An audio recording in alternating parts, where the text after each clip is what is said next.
You want this guy to produce again. Why not just tell him? You're the only thing that stands between him and an axe in the head. I don't believe fear to be an effective motivator. This scene in Breaking Bad is able to say a lot without really saying too much at all. Here are two characters, Gus Fring and Mike Ehrmantraut, who by this point we really haven't seen all that much of. And yet, by the end of the scene, in addition to advancing the plot, we understand them both a little bit better. Mike isn't advocating for killing anyone. Gus is the one preventing the axe to the head, not threatening it.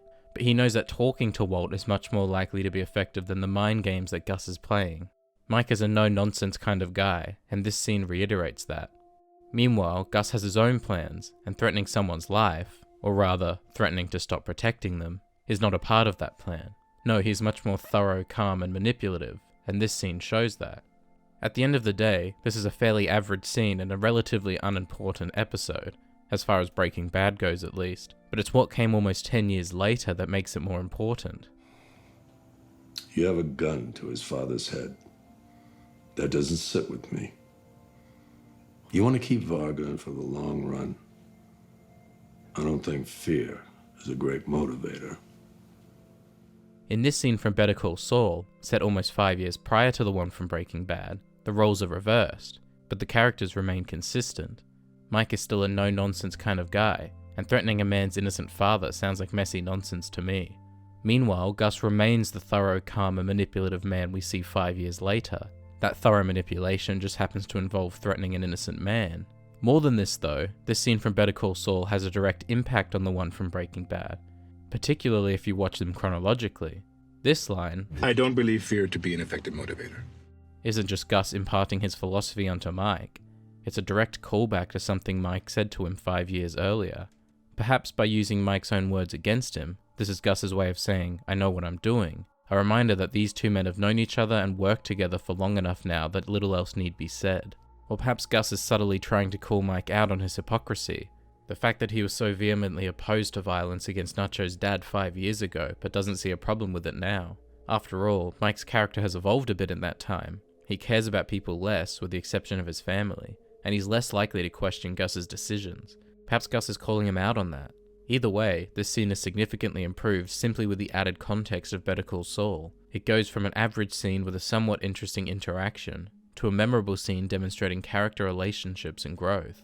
And it's elements like that that make Better Call Saul a masterclass in the crafting of a prequel. It doesn't feel like a cash grab or a useless spin-off. It feels like an extension of the original story, context for something already perfect. I got a plan, John. You always got a plan, Dutch. This is a good one. We can't always fight nature, John. We can't fight change. Can't fight gravity. We can't fight nothing. My whole life, all I ever did was fight. Dutch van der Linde appears in 4 of the 57 missions in Red Dead Redemption, 3 if we're just counting speaking appearances, and he has a grand total of around 35 lines of dialogue across the game's many thousands. Yet his presence looms over the entire story, or rather his absence in the dozens of missions that come before, every rare mention of him increasing his mysticality. And in the few missions that follow his appearance, his words permeate almost every scene. His warning to John that the government would not stop until they are all dead, looming over your head as you grow more comfortable being around your ranch again with your family. Dutch's words here, We can't always fight nature. felt poetic within the context of Red Dead Redemption back in 2010, essentially an admission that he is unable to fight his own nature, and a warning that John needn't put in the effort to fight his own. 8 years later though, we got even more context to Dutch's words. I got a plan. This is a good one. My whole life, I tried to fight change. You can't fight nature, Captain. You can't fight change. You can't fight gravity. In this scene from Red Dead Redemption 2, set about 12 years prior to the one from the first game, Dutch, now one of the main characters with over 1,000 lines of dialogue in the main story alone, is being his usual self, chatting away to buy him and Arthur some time as they back away to the edge of the cliff.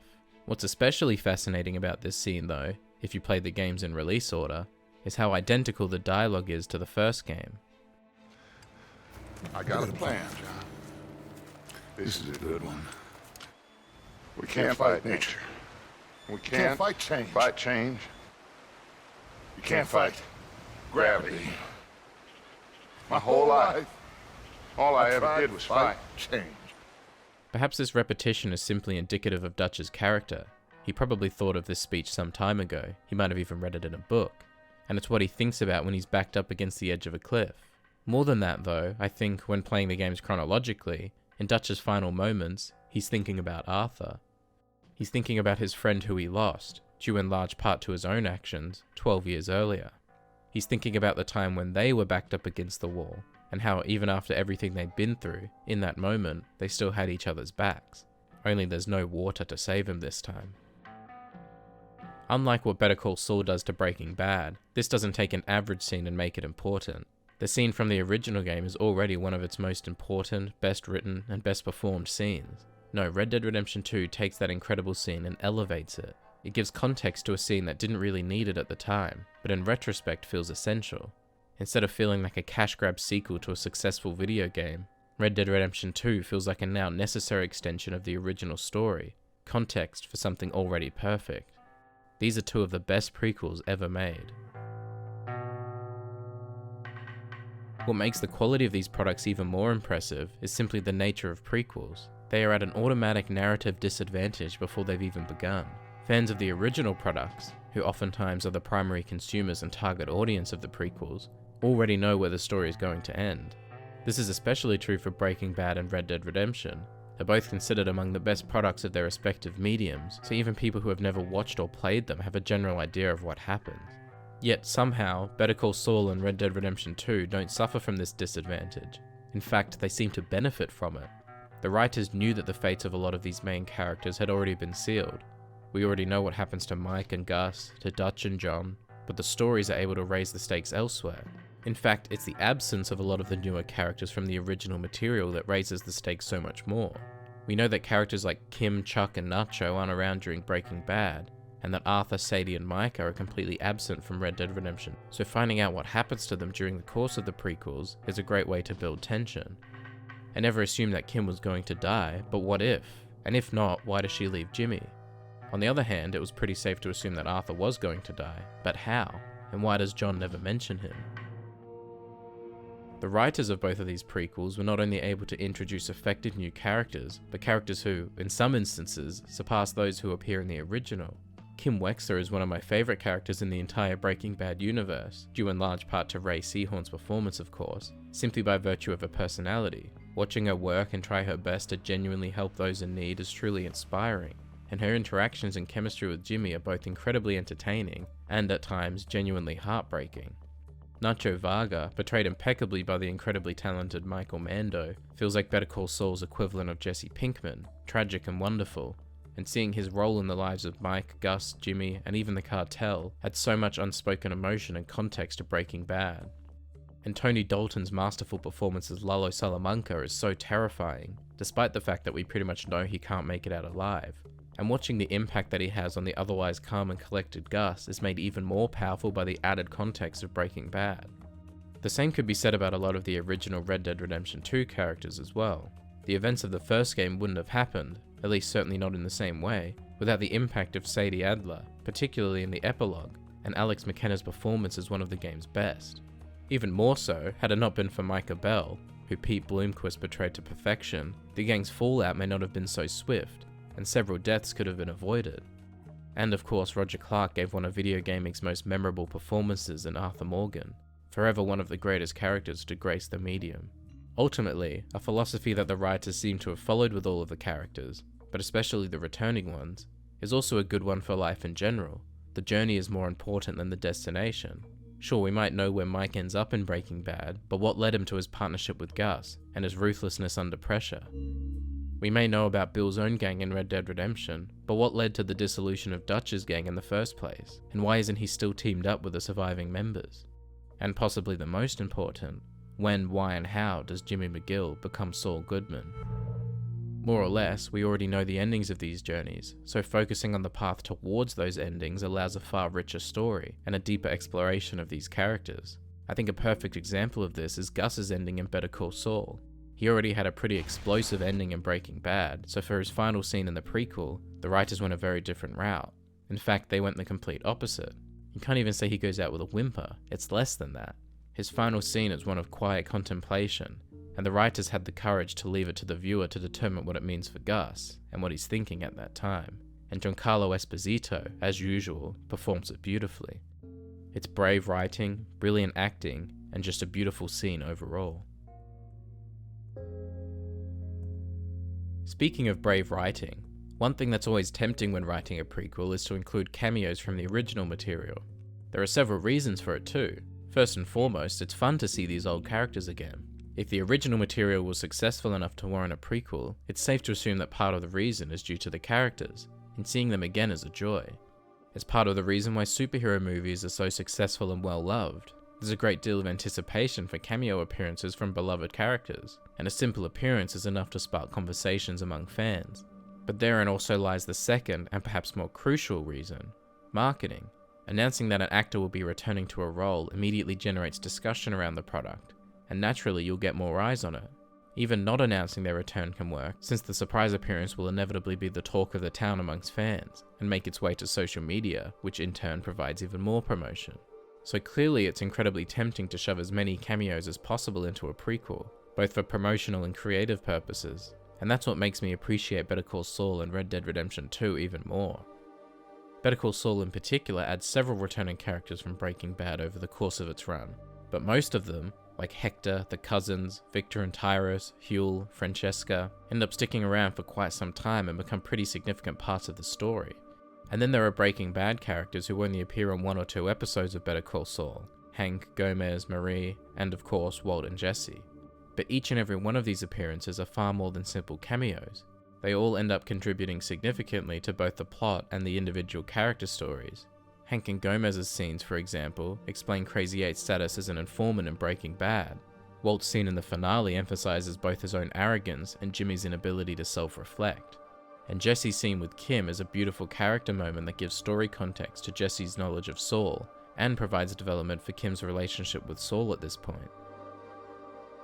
Meanwhile, in Red Dead Redemption 2, it would have been so easy for Rockstar to add cameos of characters from the first game, Arthur bumping into Bonnie McFarlane for example, or a side mission with Nigel West Dickens, perhaps even an appearance from one of the other side characters like Norman Deek or Nastas. But no, Rockstar knows this would be too easy, and could potentially conflict with the established timeline, so instead they focused on building new characters for the game, with the only returning characters being members of the gang, or their enemies, and of course Sister Calderon, whose importance to the narrative makes her minor appearance in the first game and Undead Nightmare even more memorable. Rockstar did, of course, find a way to add the first game's Bonnie McFarlane and Shaky to Red Dead Online, and they were seemingly going to follow this up with Seth Briers, because it makes much more sense to have cameos in a place like that, where the story was never meant to be as important, as opposed to in Red Dead Redemption 2, whose narrative is much more akin to a great American novel than to a cameo-filled fanfest. That's another thing I really appreciate about these prequels, how different they are in relation to the original material. This is a little less obvious with Red Dead, but it still applies. The first Red Dead Redemption often resembles classic Western movies, and the writers made no secret of being inspired by films like The Wild Bunch, High Plains Drifter, and Unforgiven.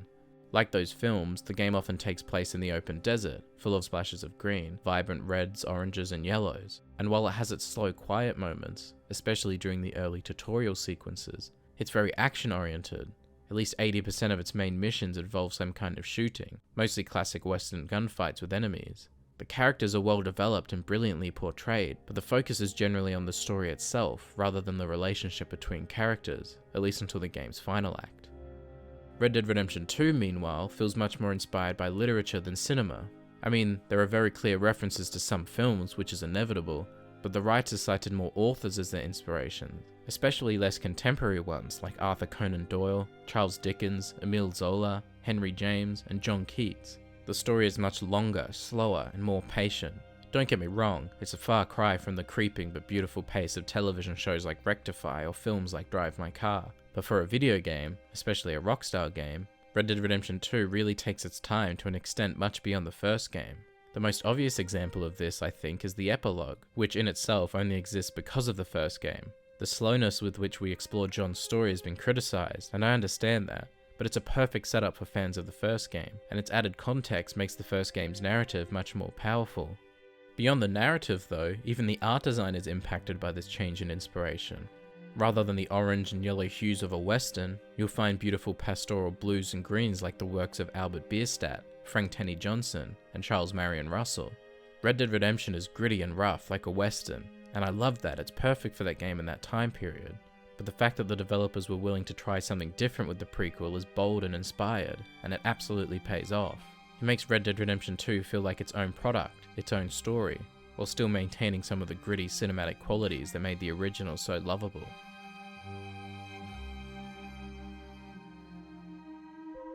Better Call Saul is an even better example of this. Breaking Bad does not resemble a courtroom drama in any way. It's more often referred to as a crime drama, thriller, or neo-western, so to create a prequel largely within this format is a bold move. Of course, Better Call Saul is a lot more than a simple courtroom drama. Mike and Gus's scenes, for example, are very reminiscent of the more intense drama of Breaking Bad, and even the legal scenes branch into other territory. But the fact that Jimmy and Kim's scenes at times surpass the others is a testament to the writer's talents. The best example of this is probably the Season 3 episode Chicanery, the first episode of the show not to feature Jonathan Banks as Mike, and one of only 4 of the show's 63 episodes to do so. Chicanery is set almost entirely within a courthouse, centered around Jimmy's disciplinary hearing and almost exclusively featuring lawyer characters. Yet it's still largely considered one of the show's, and television's, best episodes. There's no Mike, no Gus, no cartel, no murder, just a slightly overdramatic courtroom drama. And the fact that an episode like that is among the show's best is once again a testament to the boldness and talent of its creators. In fact, every decision, every element of these prequels is a testament to the creators. From the writers to the directors, the actors and the animators, the editors and the programmers. By putting all of their talent into these products, they've not only been able to create some of the greatest media products of all time, but by combining these elements, not only with the original material, but oftentimes in direct contrast to it, they've been able to create what I wholeheartedly consider the 2 greatest prequels ever made. I genuinely would say there's not a single bad element in either of them. It's all good, man.